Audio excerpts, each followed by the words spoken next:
Good day! Gawa tayo ng Quaker Oats, apple, and banana cake.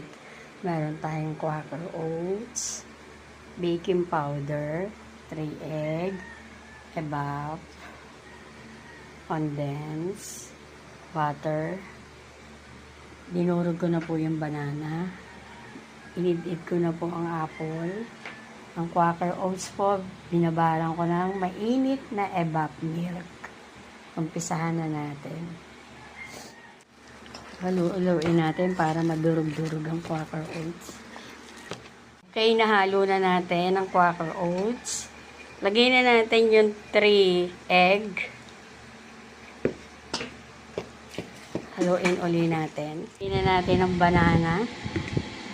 Lagay na natin ang baking powder. Lagay na natin ang apple.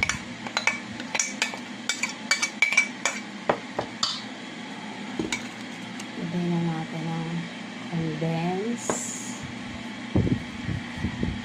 Imbis na asukal, condensed na nilagay ko para mas malinamnam.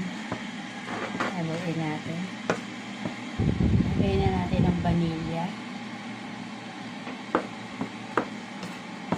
Lagyan pa natin ang isang powder milk, isang sachet, para mas masarap. Lagyan na natin ng mantika yung lalagyan. Para pagkaano natin, hindi na tumikit.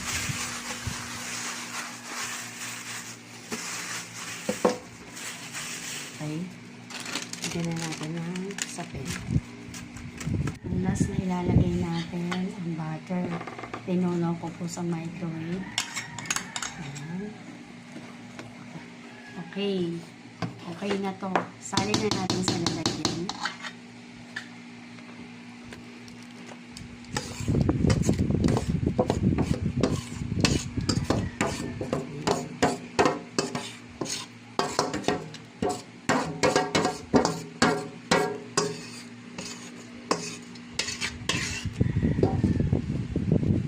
Salang na natin ng 45 minutes sa oven.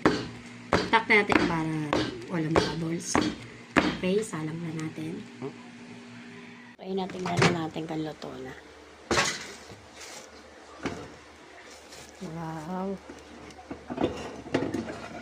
Wow, luto na. Ayan, luto na ang ating Quaker Oats, banana and apple cake.